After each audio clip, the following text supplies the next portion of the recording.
Que a paz e a graça de nosso Senhor Jesus seja com todos. Está escrito no livro do Apocalipse, capítulo 14, verso 12. Aqui está a paciência dos santos, não é isso? Os que guardam os mandamentos de Deus e que mais? E têm a fé de Jesus. O texto em grego, a tradução mais correta seria: aqui está a firmeza dos santos. Mais do que paciência, a firmeza dos santos, os que guardam os mandamentos de Deus e têm a fé de Jesus. Bom, esse texto se refere à igreja remanescente, correto? Agora, nós somos esse povo de fé em crer o que está escrito e, portanto, praticar. Porque o tema de hoje, se vocês percebem, de sábado para cá, nós estamos estudando o plano da redenção, a restauração da imagem de Deus na alma humana. Para entender a restauração, começamos a estudar com a criação. Como o homem foi criado, como foi feito a imagem e semelhança de Deus. Porque para ser restaurado, restaurar essa imagem e semelhança de Deus em nosso ser.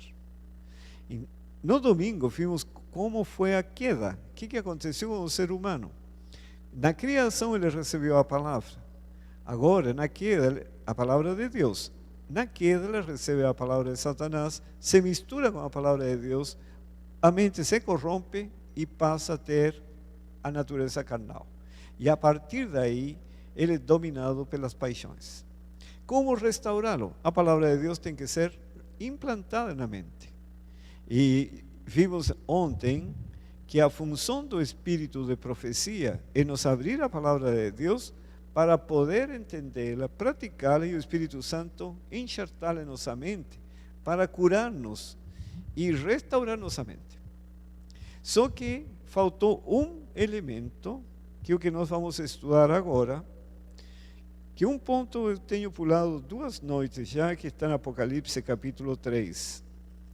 No versículo 15, 3:15, o Senhor diz assim: conheço as tuas obras, que nem és frio nem quente. Quem dera fosses frio ou quente. Assim, porque és morno e nem és quente nem frio, estou a ponto de vomitar-te da minha boca. Quando a pessoa é quente, está ao abrigo do Senhor Jesus. Quando é fria, sente a necessidade desse abrigo. Quando é morna, não está ao abrigo, nem sente a necessidade desse abrigo. E aí fica difícil o Espírito Santo ajudá-la. Como se caracteriza essa condição de mornidão? Verso 17. Pois dizes, estou rico e abastado e não preciso de coisa alguma. E nem sabes que tu és infeliz, sim, miserável, pobre, cego e nu. Entre ontem e anteontem, nós estudamos a solução para sair dessa condição de infelicidade, miséria e pobreza. E nudez, que é adquirir o ouro, que é o amor do Senhor Jesus, a fé do Senhor Jesus, que está no conselho do versículo 18. E adquirir as vestiduras brancas, que é o caráter de Cristo. É o que diz o Senhor, verso 18. Aconselho-te que de mim compres ouro refinado pelo fogo, para te enriqueceres, que é o amor do Senhor Jesus e a fé do Senhor. E em seguida diz, e vestiduras brancas para te vestires, a fim de que não seja manifesta a vergonha da tua nudez, que é o caráter de Cristo. E nós já estudamos de que para isso, para adquirir esse ouro e essas vestiduras, a palavra de Deus tem que ser implantada em nossa mente, que é a recriação. Se repete o processo da criação, para poder refletir o caráter de Cristo. Só que tem um detalhe. Nesse diagnóstico que o Senhor deu no início, fala também que somos cegos. E em seguida, ele aconselha a adquirir o colírio, para ungir os olhos a fim de que vejas. Bom, no Espírito de Profecia tem muitíssimos textos que nos falam do colírio na dimensão espiritual. Tem 2 dimensões o colírio. Tem uma dimensão divina e uma dimensão humana. E tem muitíssimos textos que nos falam a dimensão divina, o colírio é o Espírito Santo, a graça, a palavra, e assim. Tem muitos textos. Mas também nos mostra da dimensão humana, que o colírio também tem essa dimensão. Porque vejam, existem duas possibilidades. A pessoa estão todas as luzes desligadas. A pessoa entra na igreja, está tudo escuro. Ele está sujeito a tropeçar, a não ser que se acenda a luz. Essa é a obra do Espírito Santo, lançar luz. Só que se a pessoa for cega, de verdade, pode acender todas as luzes e ele não vai enxergar nada. Poderia até se colocar mais pontos de luz e continuará sem enxergar. Aí entra a dimensão humana. E qual seria a dimensão humana do colírio, que nós vamos tratar agora? Que o apóstolo Paulo fala muito, o apóstolo Pedro também. E esse é o ponto central de toda essa semana. O colírio, na dimensão humana, é a temperança, sem a qual, mesmo lançando luz ao Espírito Santo, a mente não enxerga. Vejam o que diz o apóstolo Paulo em Romanos, no capítulo 13, no versículo 11. Aqui o apóstolo Paulo faz referência ao dia do Senhor. O dia está próximo. E diz assim: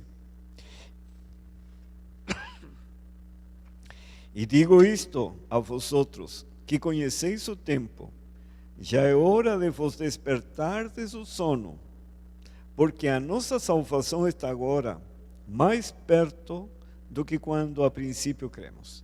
Se Paulo, há 2000 anos atrás, já pensava isso, muito mais nós que estamos bem perto da vinda do Senhor, temos que despertar do sono. E ele acrescenta: vai alta a noite e vem chegando o dia. Deixemos, pois, a sobra das trevas e revistamo-nos das armas da luz, que é o que ele explica em Efésios capítulo 6. E no verso 13 diz: andemos dignamente como em pleno dia, não em orgias e bebedices, nem em impurícias e dissoluções, não em contendas e ciúmes, mas revesti-vos do Senhor Jesus Cristo. É adquirir a vestidura branca e o ouro. E veja o que diz o verso 14: e nada disponhais para a carne no tocante às suas concupiscências. Na visão de urgência do apóstolo Paulo, não há tempo para gastar esforços em satisfazer as paixões carnais. Não há tempo para isso. Para onde devem se direcionar os esforços e toda a energia? Em revestir-se do Senhor Jesus Cristo. Por quê? Porque o dia está próximo. E essa ênfase que ele dá nesse ponto é muito forte em todas as suas epístolas. Veja o que ele diz em 1 Coríntios, no capítulo 6, no versículo 9 ao 12. Ou não sabeis que os injustos não herdarão o reino de Deus? Não vos enganeis, nem impuros, nem idólatras, nem adúlteros, nem afeminados, nem sodomitas, nem ladrões, nem avarentos, nem bêbados, nem maldizentes, nem roubadores herdarão o reino de Deus. Tai fostes alguns de vós, mas vos lavastes, mas fostes santificados, mas fostes justificados no nome do Senhor Jesus Cristo e no Espírito do nosso Deus. E interessante nesse texto, ele coloca na mesma categoria tanto os ladrões, afeminados, idólatras, adúlteros, etc., com os que bebem. Não faz diferença. E agora acrescenta mais um ponto. No verso 12, ele diz o seguinte: todas as coisas me são lícitas, mas nem todas convêm. Todas as coisas me são lícitas. E observe a afirmação dele: mas eu não me deixarei dominar por nenhuma delas. E aí acrescenta: os alimentos são para o estômago, e o estômago para os alimentos. Mas Deus destruirá tanto tanto estes como aqueles. Porém, o corpo não é para a impureza, mas para o Senhor, e o Senhor para o corpo. Agora, por que Paulo podia afirmar com tanta autoridade que ele não se deixaria dominar por nada, mesmo que fosse lícito? Porque ele tinha em mente a meta, que era o encontro com o Senhor Jesus. E ele sabia que seu corpo era o templo do Espírito Santo. Tanto é que no verso 19 ele diz: acaso não sabeis que o vosso corpo é santuário do Espírito Santo, que está em vós, o qual tendes da parte de Deus, e que não sois de vós mesmos? Porque fostes comprados por preço de sangue. Agora, pois, glorificai a Deus no vosso corpo. Agora, para ele fazer uma afirmação dessa, certamente ele tinha na sua mente as promessas de Deus. O Senhor Jesus já tinha dito: sem mim nada podereis fazer. E ele escreveu em Filipenses: tudo posso naquele que me fortalece. Então, mesmo coisas que são lícitas, é lícito ou não é lícito trabalhar das 6 da manhã até meia-noite? É lícito? Sim, não tem nenhuma lei que impeça isso. É lícito, mas convém para os que estão vivendo nos últimos dias, cansando o corpo, cansando o cérebro, sem ter tempo para ter comunhão com Deus, estudar sua palavra, testemunhar diante desse mundo verdades tão solenes nos últimos dias. Então diz Paulo: pode ser lícito, mas eu não vou me deixar dominar por isso.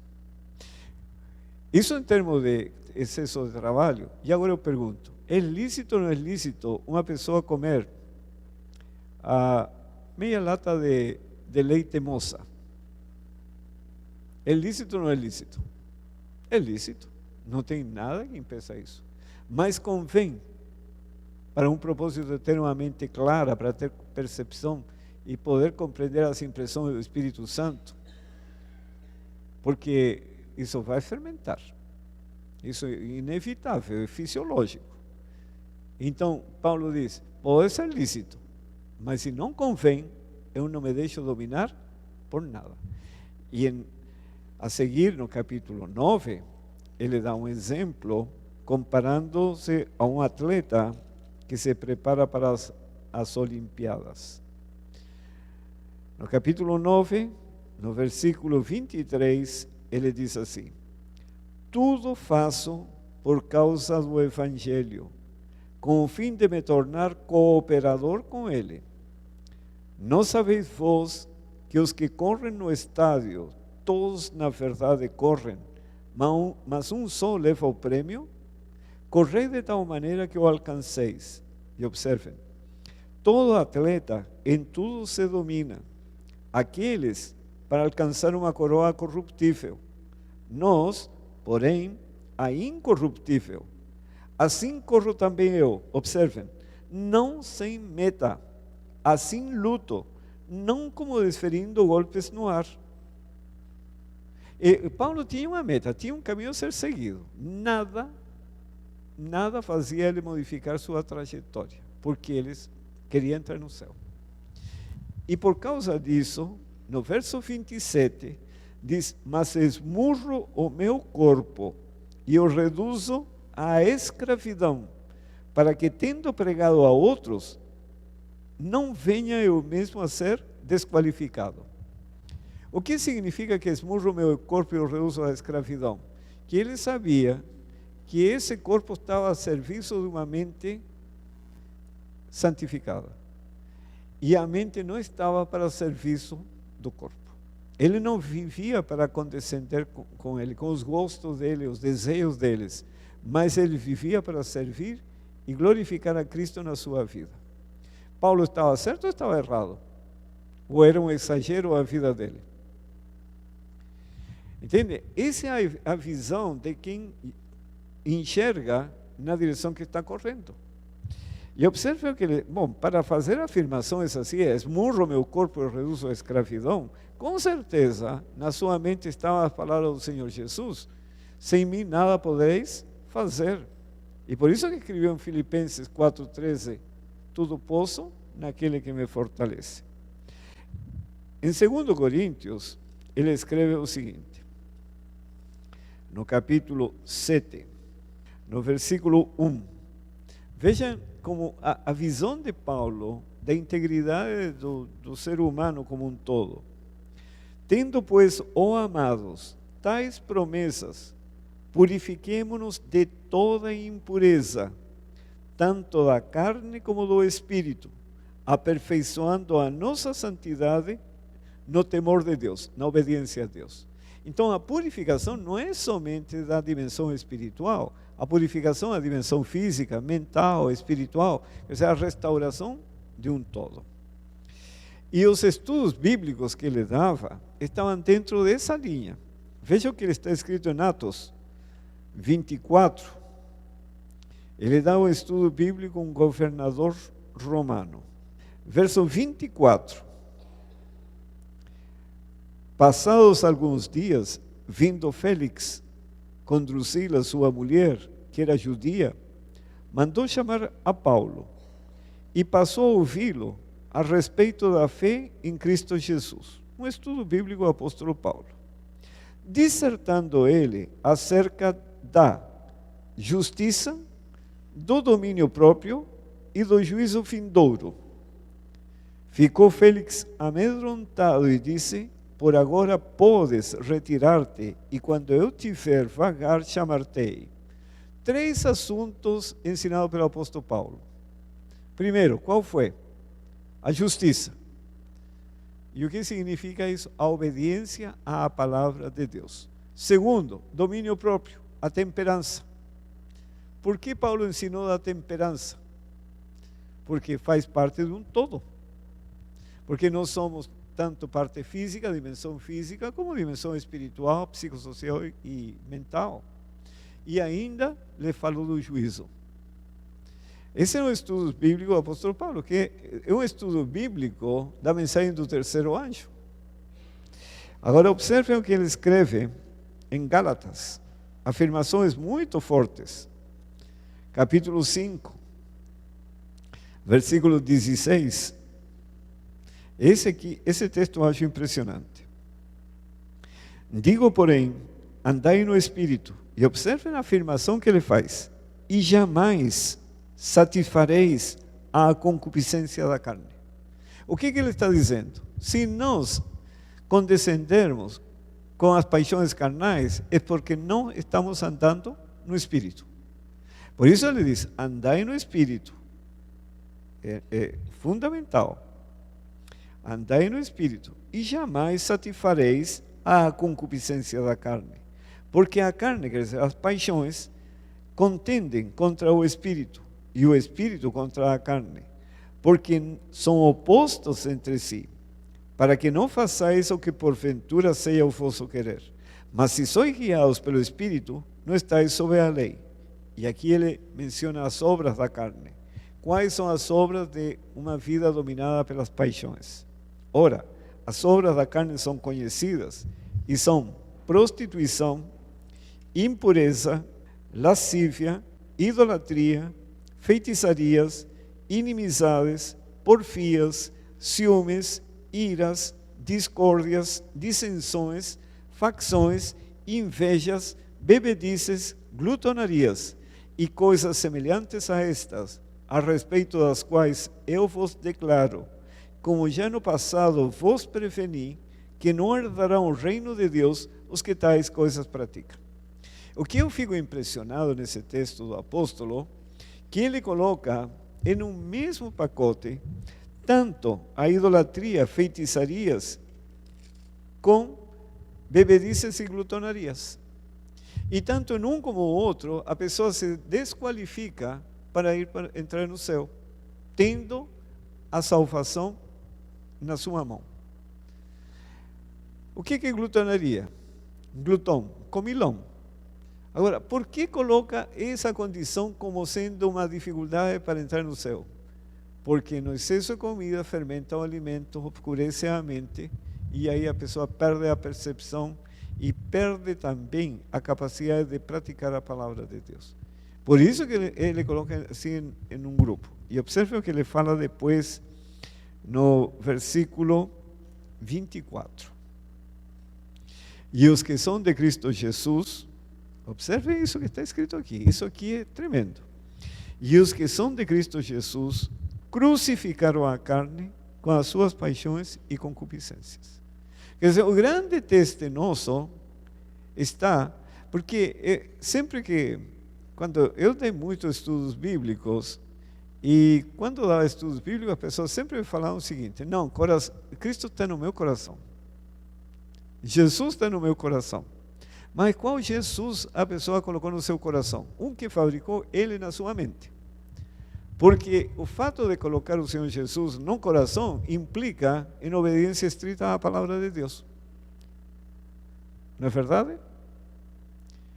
Por isso que ele diz aqui: os que são de Cristo, Cristo Jesus, crucificaram a carne com as suas paixões e concupiscências.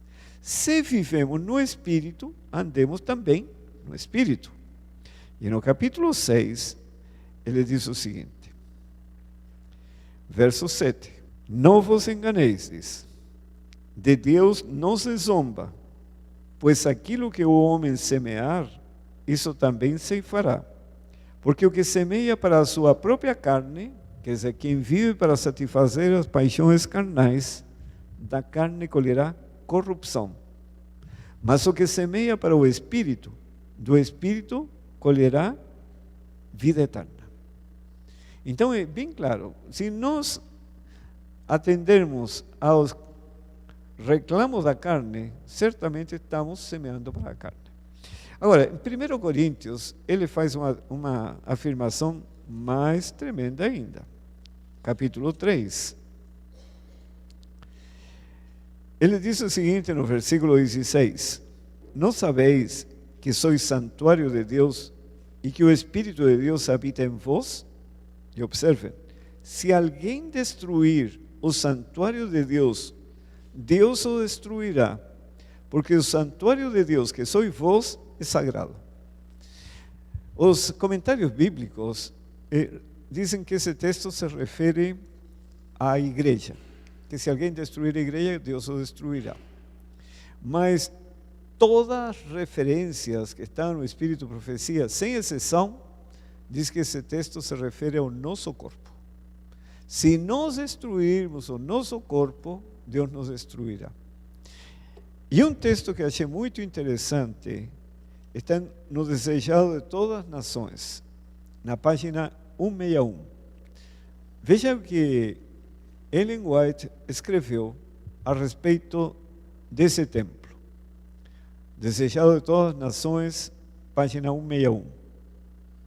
Com a purificação do templo, anunciou Jesus sua missão como Messias. Aquele templo, erigido para a morada divina, destinava-se a ser uma lição objetiva para Israel e o mundo. Desde os séculos eternos, era o desígnio de Deus que todos os seres criados, desde os luminosos e santos serafins até o homem, fossem um templo para a morada do Criador.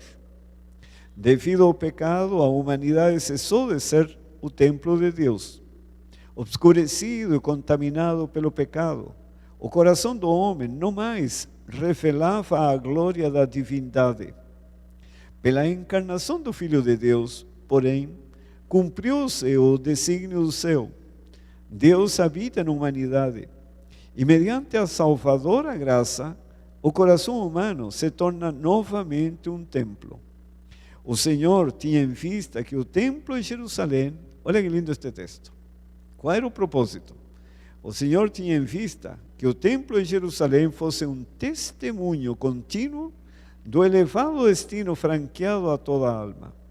Os judeus, no entanto, não haviam compreendido a significação do edifício que tanto se orgulhavam. Não se entregavam como templos santos para o Espírito Santo.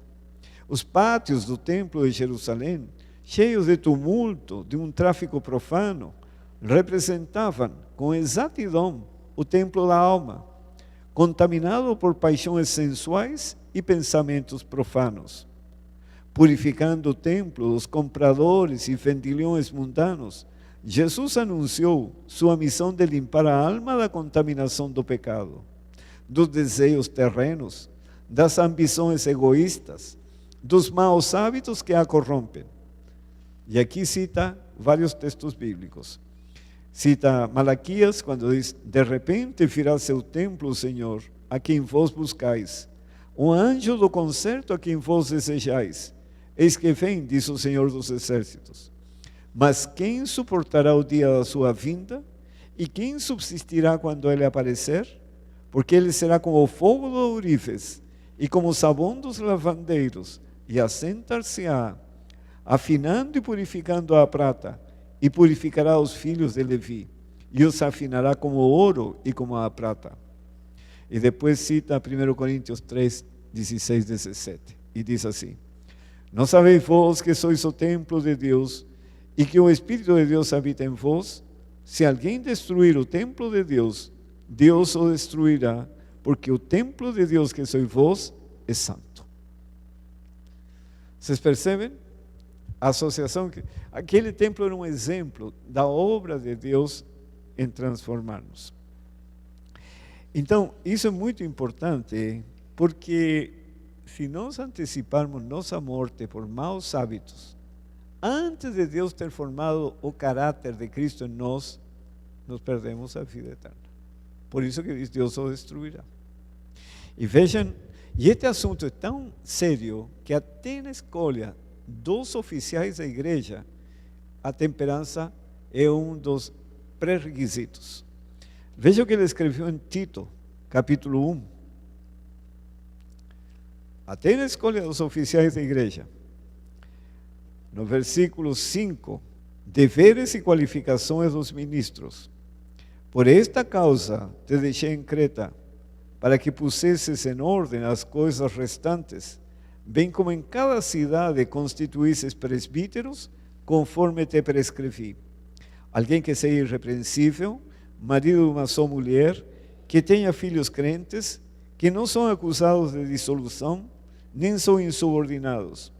Porque é indispensável que o bispo seja irrepreensível como despenseiro de Deus, não arrogante, não irascível, não dado ao vinho, nem violento, nem cobiçoso de torpe ganância. Antes, hospitaleiro, amigo do bem, sóbrio, justo, piedoso. E diz a seguir que tenha domínio de si. Na outra versão bíblica diz que seja temperante. Por que precisa? Aí entra a questão do colírio. Em 2 Pedro, capítulo 1,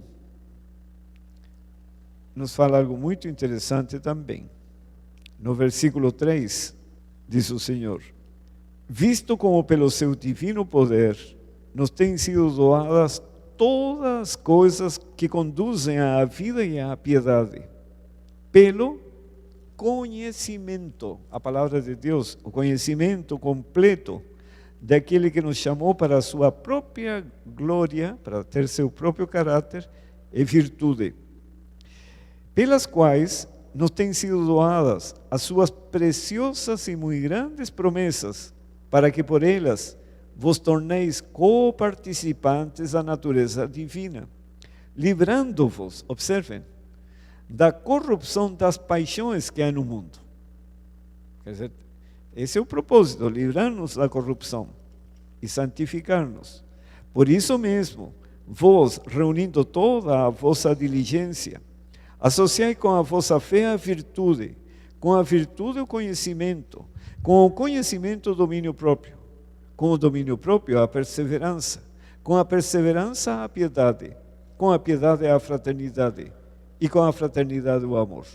Porque estas coisas, existindo em vós e em vós aumentando, fazem com que não sejais nem nativos, nem infrutuosos, no pleno conhecimento do nosso Senhor Jesus Cristo. E observem agora, pois aquele a quem estas coisas não estão presentes, o que ele é?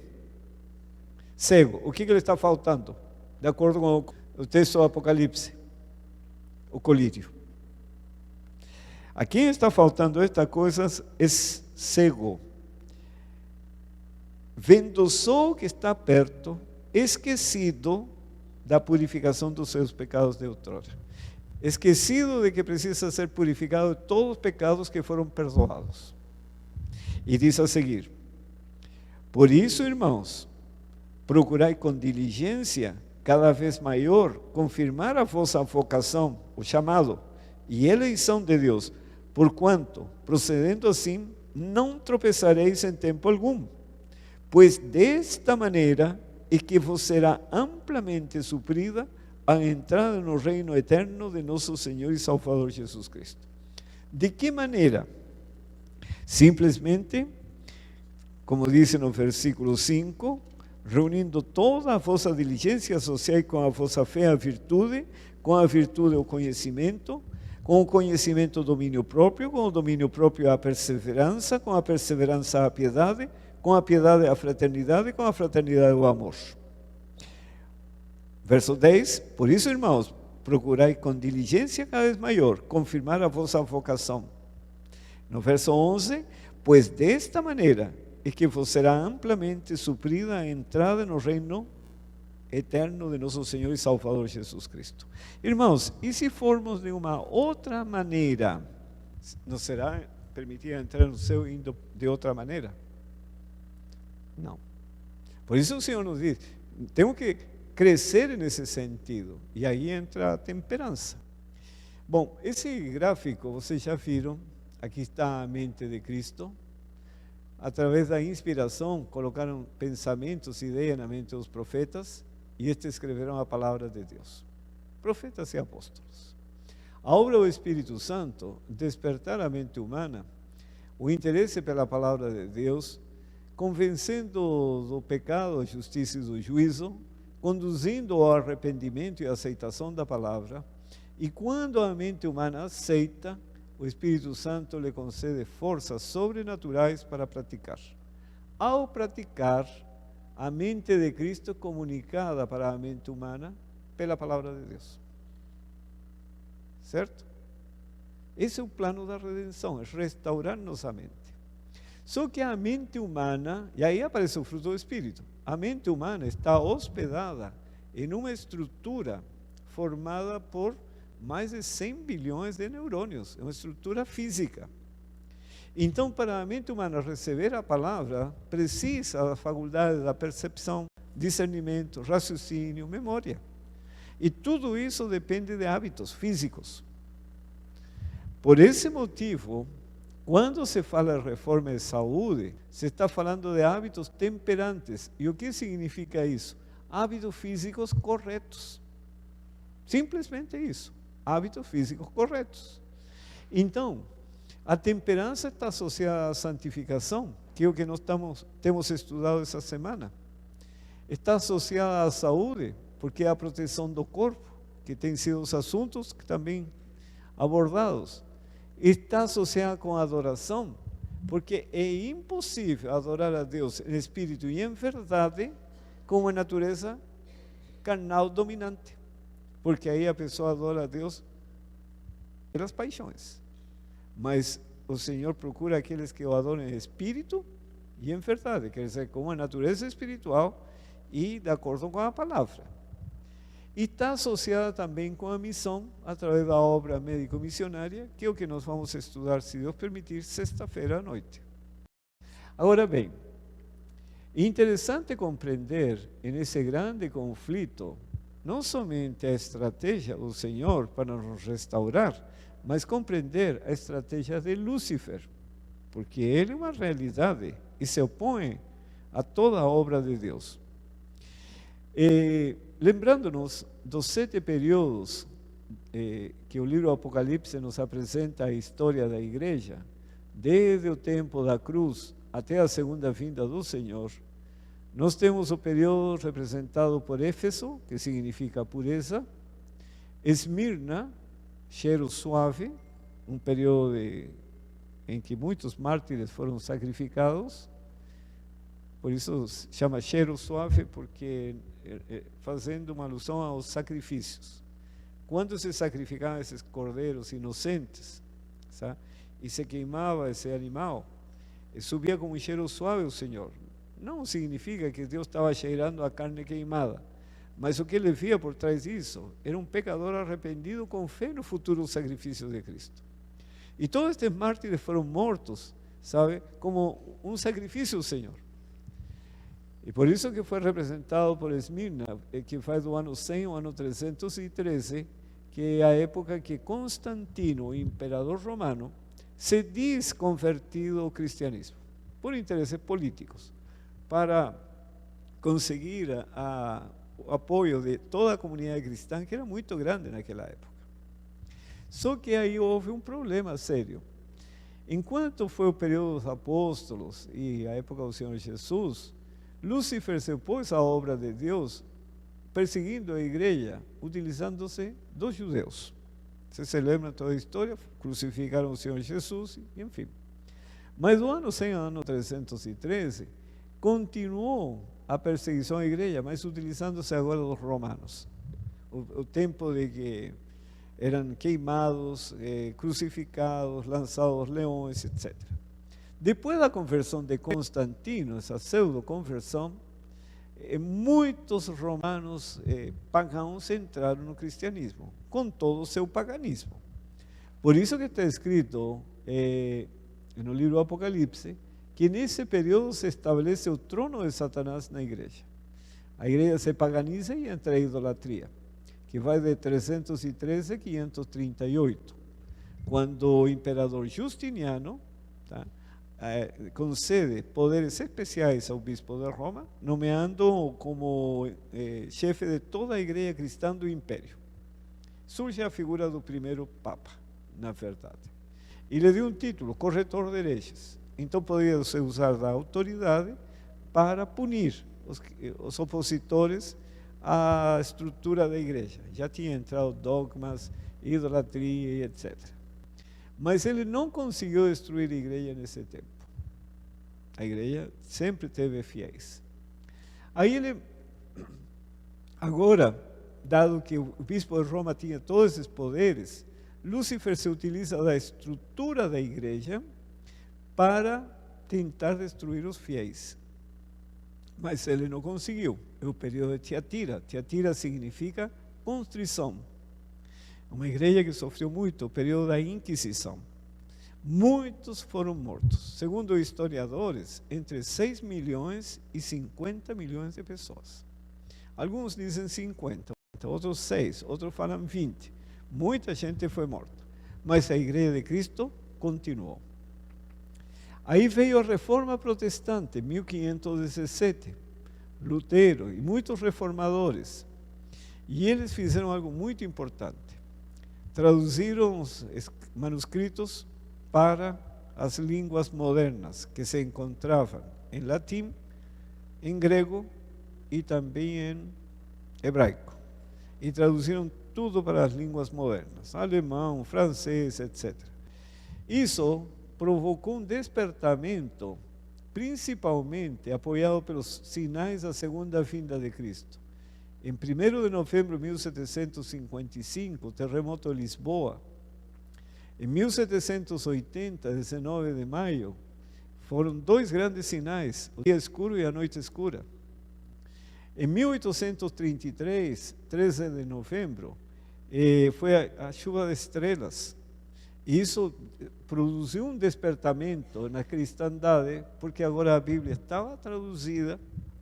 Se formaram as duas grandes sociedades bíblicas, a inglesa e a norte-americana, em 1804 e 1816, e espalharam a Bíblia. E o conhecimento do Senhor se multiplicou no mundo. E houve esse despertamento representado pela igreja de Filadélfia, amor fraternal. Mas agora, qual foi a estratégia de Satanás? No início foi perseguição, no segundo período também. No terceiro, introduziu a idolatria e a paganização da igreja. Voltou a perseguição. Mas agora, a Bíblia estava espalhada. Como fazer para impedir? É interessante que, por volta de 1500, levaram mudas de tabaco de Centroamérica para a Europa. E daí o tabaco se espalhou pelo mundo inteiro.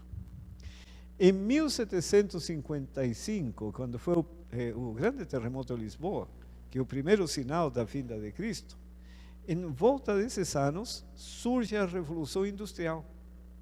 E na Revolução Industrial, o consumo de álcool se espalha, de açúcar, de chocolate e etc, etc, tudo que é industrializado.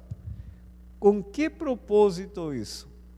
Porque já que a Bíblia estava distribuída, como impedir que as pessoas tomassem conhecimento do amor salvador do Senhor Jesus Cristo? Fechar a mente. Por isso que a intemperança é a estratégia de Satanás para esses dias. Porque ele sabe que se nossa alimentação não for correta, não teremos percepção, discernimento suficientes. E não somente isso, a gente pode até entender, mas não tem capacidade de reagir. E o que está acontecendo conosco, nós estamos hacia a iminência da vinda do Senhor Jesus. Porque são 6 mil anos de pecados, está escrito. Sabe? Está escrito quando o Senhor Jesus esteve na terra, nesses 30 anos, nesse período se completaram 4 mil anos. Então nós estamos em cima dos 6 mil anos. E aí a qualquer momento vão acontecer as coisas uma atrás da outra. E nós como estamos na nossa preparação? Vocês percebem por que o diabo trabalha nessa área? Mas podem crer que em todas as igrejas do Senhor existe um povo que ama o Senhor Jesus Cristo. Aqui também tem. E essas pessoas vão abrir mão de todos os seus gostos, de todos os seus prazeres, e se vão levantar. E aí Satanás não pode segurar mais a igreja de Deus. Quando isso acontecer, ele muda a estratégia, porque é sua última chance, e volta à perseguição. Decreto dominical, decreto para não poder comprar nem vender, decreto de morte, mas aí se levanta o Senhor Jesus e acabou com a história do planeta. Nós estamos nesse tempo, irmãos, muito próximo desse tempo. Bom, quando se fala de temperança e intemperança, estamos falando de hábitos físicos, nos dois lados. Temperança são hábitos físicos corretos, intemperança, incorretos. Estes são certos, porque estão de acordo com a palavra de Deus, estes estão errados. Estes são verdadeiros, estes são falsos. Estes são equilibrados, porque vem da palavra de Deus. Estes são desequilibrados. Estes são um ato de obediência a Deus. Este de desobediência. Este é um ato de fé como a de Abel. Este de presunção como Caim. Este é um ato que está de acordo com a lei espiritual. Este com a lei carnal. Estes estão de acordo com a lei de Deus. Este com a lei do pecado. No fundo, ser temperante ou intemperante é o conflito entre Jesus Cristo e Satanás. Não existe um ponto ali neutro. Ou eu fico do lado do Senhor, ou não fico com o Senhor. Não tem como sair dessa condição. Por isso que está escrito, hábitos no regime alimentar tem que ver com sua saúde, seu caráter, sua utilidade neste mundo e seu destino eterno. E diz ainda, o apetite deve sempre estar sob a sujeição das faculdades morais e intelectuais.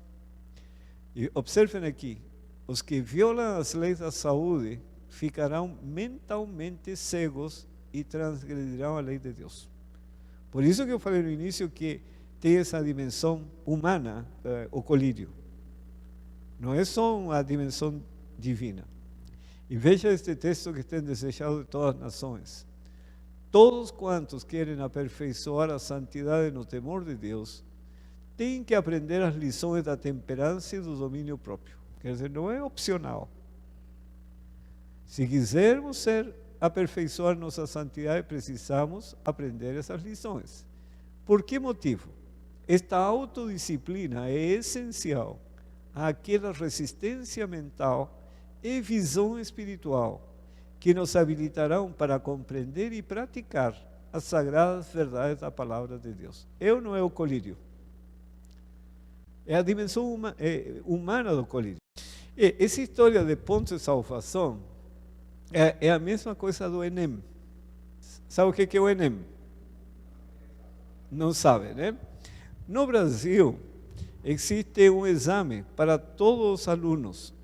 Quem passa um certo número de pontos pode se candidatar à universidade. Quem fica abaixo não pode. Quando a gente pensa em pontos de salvação, é porque tem na mente a salvação pelas obras. Se eu pratico isso, estou salvo. Se não pratico isso, não estou salvo.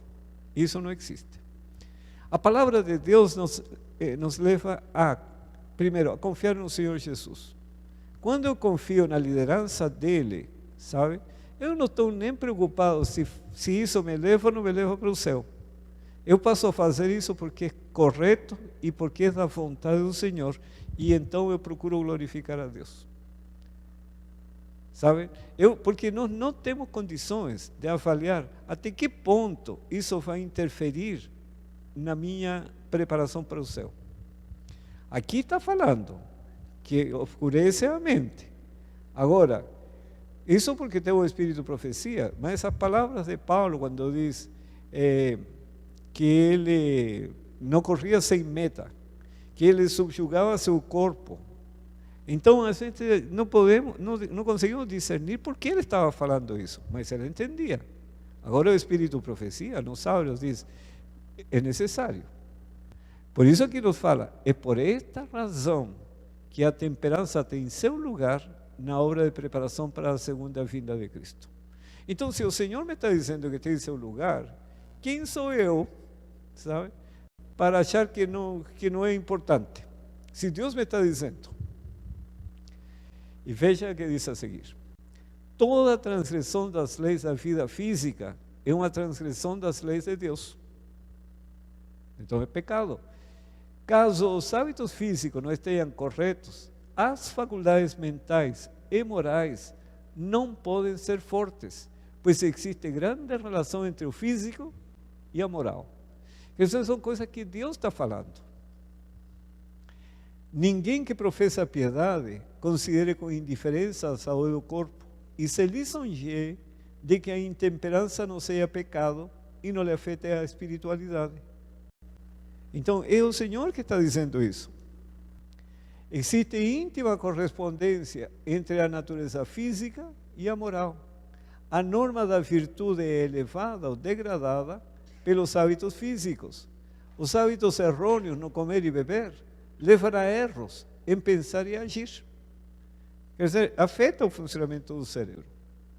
Por isso diz aqui no livro Temperança, página 19, é impossível aos que condescendem com apetite atingirem a perfeição cristã.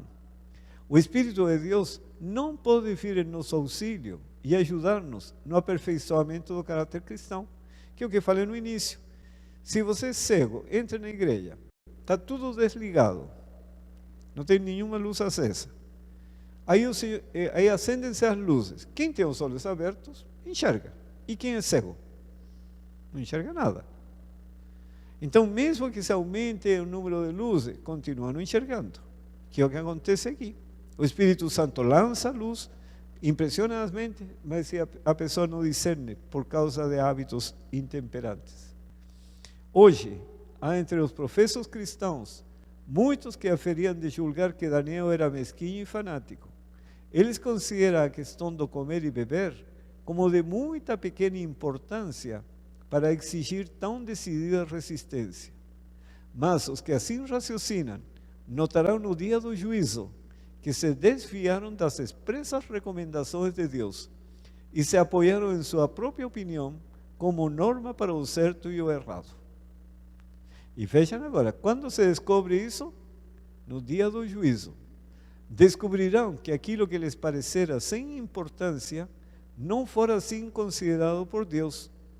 Suas ordens deveriam ter sido sagradamente obedecidas.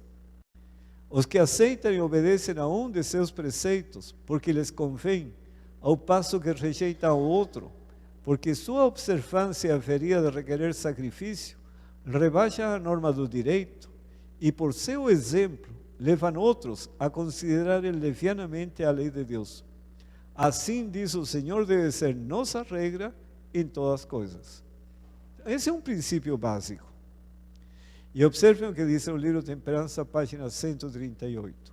Os que comem e trabalham intemperantemente e irracionalmente falam e procedem irracionalmente.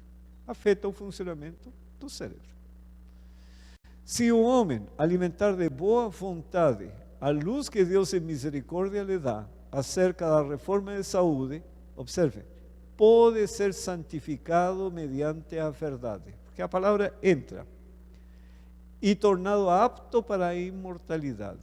Se, porém, ele menosprezar essa luz e viver em violação da lei natural, terá de pagar a pena. Então é muito mais sério do que a gente imagina. E veja a seguir. A verdadeira religião e as leis da saúde andam de mãos dadas. É impossível trabalhar pela salvação de homens e mulheres sem apresentar-lhes a necessidade de romper com as satisfações pecaminosas, as quais destroem a saúde e impedem as verdades divinas de impressionar a mente. E esse texto se refere ao uso do álcool, do café e assim por diante, porque isso obscurece a mente e a verdade não impressiona e a pessoa não reage. Satanás não é noviço na ocupação de destruir almas.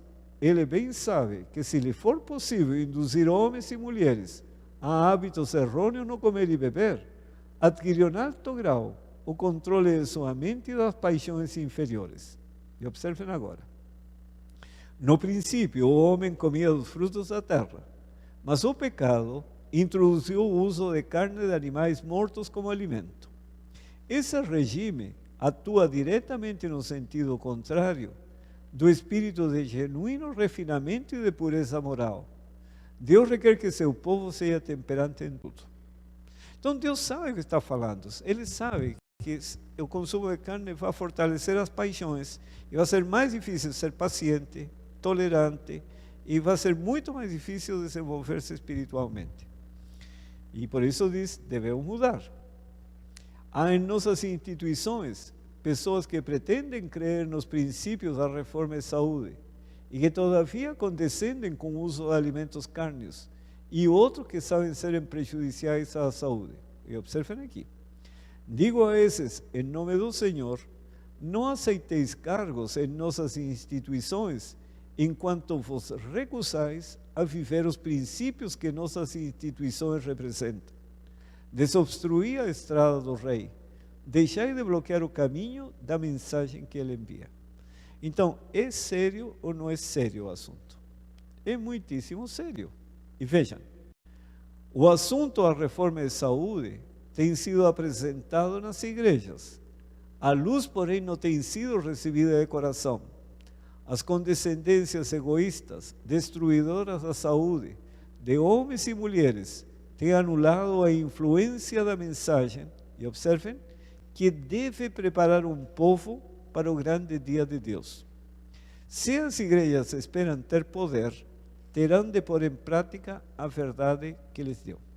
E eu vejo isso, nós precisamos receber a chuva seródia, que é o derramamento do poder do Espírito Santo. Sem essa chuva seródia não há como passar por entre as pragas.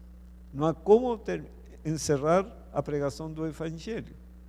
Agora, para receber a chuva seródia, eu preciso praticar a reforma de saúde. Não adianta ficar orando para pedir o derramamento do Espírito Santo, se não se obedece ao Senhor nas orientações neste sentido. E observem aqui, se os membros de nossas igrejas desprezam a luz sobre este assunto, colherão o resultado certo, em degeneração tanto espiritual como física. E a influência desses membros da igreja, mais idosos, contagiará os novos na fé. O Senhor não opera agora para trazer muitas pessoas para a verdade por causa dos membros da igreja que nunca foram convertidos e dos que uma vez convertidos voltaram atrás. Que influência haviam de ter esses membros não consagrados sobre os novos conversos? Não tornariam sem efeito a mensagem dada por Deus a qual seu povo deve apresentar? Então você trabalha, os resultados são pequenos. Por quê? Porque o Senhor não traz as pessoas por causa disso. E observem aqui, Há uma mensagem acerca da reforma de saúde, a qual deve ser apresentada em todas as igrejas. Há uma obra por fazer em cada escola. Nem a um diretor, nem a professores deve ser confiada a educação dos jovens, antes que possuam um conhecimento prático deste assunto. Alguns se têm sentido na liberdade de criticar e pôr em dúvida os princípios da reforma de saúde. Deviam colocar-se ombro a ombro, coração a coração, com os que trabalham no rumo certo. Bom, isso quando tem escolas adventistas, mas todas as igrejas têm o departamento infantil. E eu, irmão, sempre fico pensando, muitas vezes, para incentivar as crianças a estudar a Bíblia, se les dá um chocolate, um pirulito e etc. E viciando as crianças no açúcar e no chocolate que tem teobromina. Irmãos, eu não duvido que nós vamos ter que render conta diante do tribunal celestial por esse tipo de atitude. Porque estamos complicando a vida das crianças. Mais tarde lhe vai ser muito mais difícil fazer mudanças. E o último slide diz assim: a razão por que muitos entre nós cairão no tempo de angústia é a frouxidão na temperança e a condescendência com o apetite. Olha a transcendência deste assunto. E a causa do povo não haver entrado na terra prometida foi a repetida condescendência com o apetite.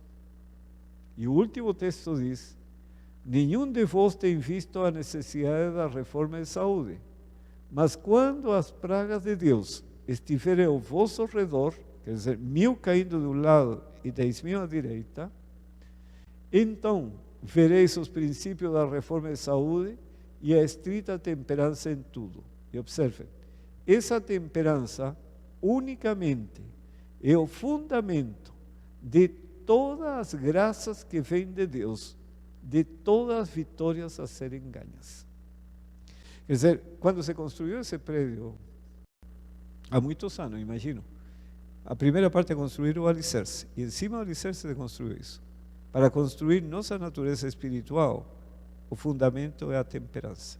E aí o Senhor ergue o edifício espiritual. Eu acho que os textos são mais do que autoexplicativos e a vontade do Senhor é essa, que nos preparemos para a vinda do Senhor Jesus. Queira Deus que cada um coloque no coração. Para mim, reforma de saúde é uma questão de amor. Se você ama o Senhor Jesus Cristo, não vai ter problema nenhum. Por quê?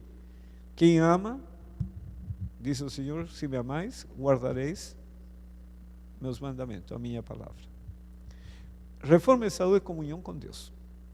Não é para livrar-se de um câncer, porque quando uma pessoa faz a reforma porque está doente, com medo de morrer, é o que está imperando aí o egoísmo, não é amor.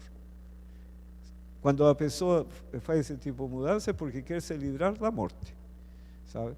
Mas o que o Senhor espera de que todos nós venhamos fazer mudança porque amamos o Senhor. Que essa seja a nossa motivação principal.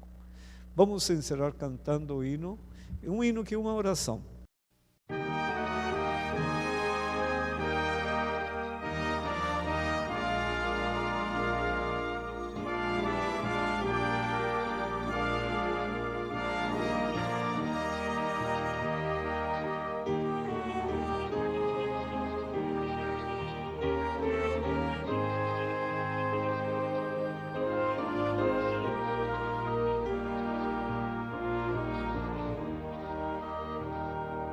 Cristo bom mestre, eis meu querer,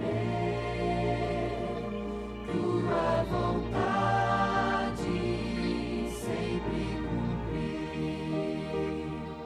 Faze-me forte para vencer duras fraquezas que possam vir. Cristo bom mestre, eis meu querer, mais santidade